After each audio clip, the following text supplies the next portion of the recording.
Ali bin Abi Thalib mendampingi Rasulullah menghadapi serangan kaum musyrikin, perang Badar dan Uhud. Madinah memberikan warna baru dalam dakwah yang dilakukan oleh Rasulullah dan para sahabatnya. Tidak seperti era Mekah, di Madinah Rasulullah lebih bisa berdakwah dengan tenang, mengajar para sahabatnya, dan sekaligus membentuk prototipe masyarakat Islam sebagaimana hukum Allah. Rasulullah dan para sahabatnya memang mendapatkan stabilitas keamanan dari penduduk Madinah. Namun, ancaman masih datang dari musyrikin yang berpusat di Mekah. Karena itulah, Rasulullah beserta sahabatnya, terpaksa beberapa kali mengangkat senjata untuk mempertahankan diri. Ali bin Abi Thalib tercatat mengikuti semua pertempuran yang dilakukan oleh Rasulullah. Bahkan, dalam banyak pertempuran, Ali mendapatkan kepercayaan untuk memegang panji pasukan. Peperangan besar pertama yang harus dihadapi oleh umat Islam di Madinah adalah pertempuran Badar. Ali bin Abi Thalib meriwayatkan, bagaimana Rasulullah dan para sahabat mempersiapkan diri menghadapi perang tersebut. Ali berkata, Rasulullah mengabarkan kepada kami agar bersiap-siap menghadapi peperangan Badar. Ketika berita tentang kedatangan pasukan Quraisy Mekkah sampai kepada kami, maka Rasulullah bergegas menuju Badar. Badar adalah nama sebuah sumur. Pasukan Quraisy telah mendahului kami ketika sampai di Badar. Sesampainya di Badar, kami hanya menjumpai 2 orang. 1 orang dari Quraisy dan satunya lagi bernama Uqbah bin Abi Mu'ayth. Orang dari Quraisy itu kami biarkan kembali dan Uqbah kami tangkap. Kemudian Rasulullah bertanya kepada Uqbah, "Berapa jumlah mereka?" Uqbah menjawab, "Mereka sangat banyak, mereka sangat kuat." Rasulullah kemudian memberikan pertanyaan pancingan.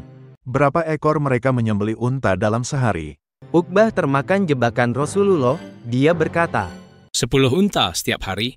Rasulullah kemudian berkata, "Kalau begitu jumlah mereka 1000 orang, karena seekor unta untuk makan 100 orang setiap hari." Pertempuran Badar dikenal sebagai pertempuran besar pertama umat Islam melawan orang-orang kafir. Pada pertempuran yang dimenangkan umat Islam itu, beberapa orang Quraisy Mekah dari Bani Muthalib ditawan. Saat itu, Ali bin Abi Thalib berkata, kami berhasil menawan dari keturunan Bani Abdul Muthalib, yaitu Al-Abbas, Uqail, dan Naufal bin Harits. Pertempuran besar melawan kaum kafir Quraisy berikutnya adalah peperangan di Gunung Uhud. Pertempuran tersebut dimulai dengan duel dari masing-masing wakil kedua belah pihak. Rasulullah mengutus Ali bin Abi Thalib sebagai wakil pasukan Muslim, dan Quraisy mengutus Thalhah bin Utsman. Kaum Quraisy juga mempercayakan panji pasukan mereka kepada Thalhah. Di depan pasukan Muslim, Thalhah dengan sombongnya melayangkan tantangan duel.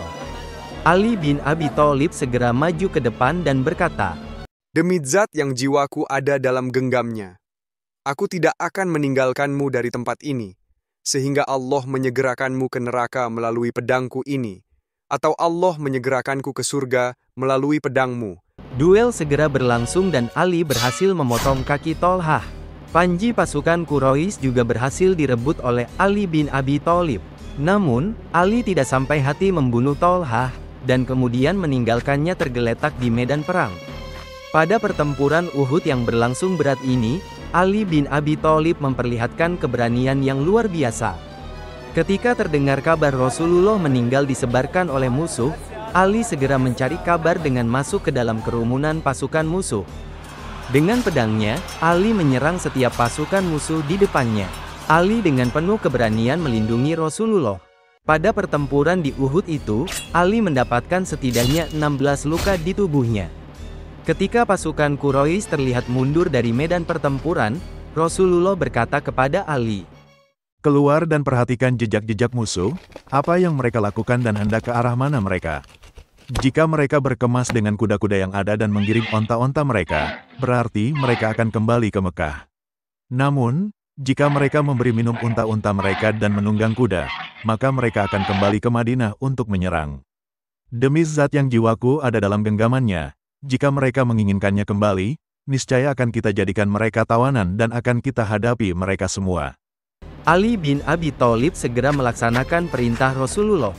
Ali melihat bahwa kaum Quraisy telah berkemas dengan kuda-kuda, dan menggiring dengan cepat unta-unta mereka menuju Mekah. Tidak lama setelah pertempuran di Gunung Uhud, terdengar kabar dari telik sandi kaum muslim, bahwa Abu Sufyan merasa tidak puas karena gagal membunuh Rasulullah. Mendengar berita itu, Rasulullah kembali memerintahkan umat Islam untuk kembali bersiap menghadapi pertempuran. Rasulullah menegaskan bahwa yang boleh bergabung hanya mereka yang terlibat dalam perang Uhud.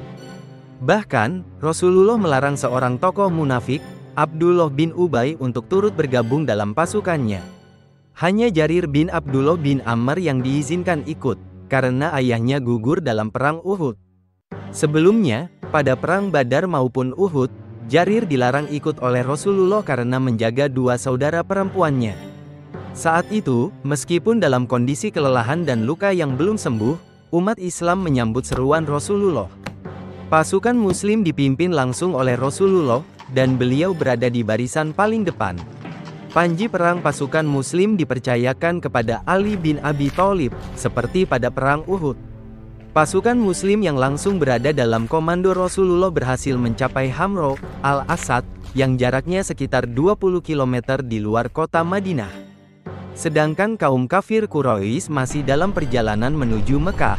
Gerakan militer tak terduga ini mengejutkan orang-orang Yahudi dan munafik di sekitar tempat itu.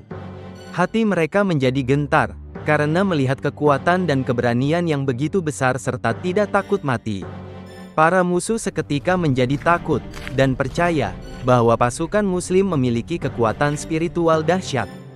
Rasulullah dan pasukan Muslim berada di Hamro al-Asad selama 3 hari 3 malam. Beliau memerintahkan pasukan Muslim membuat api unggun di malam hari, sehingga terlihat terang benderang.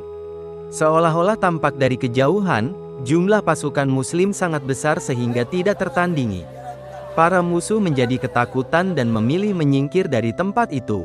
Pasukan Quraisy yang melihat situasi itu, memilih meneruskan perjalanan pulang ke Mekah, daripada kembali menghadapi pasukan Muslim. Keputusan Rasulullah membawa pasukannya ke Hamro al-Asad ini merupakan petunjuk kenabian yang diperlihatkan Allah kepada mereka, yaitu perlunya menggunakan strategi perang psikologis untuk menimbulkan kecemasan dan ketakutan di hati musuh.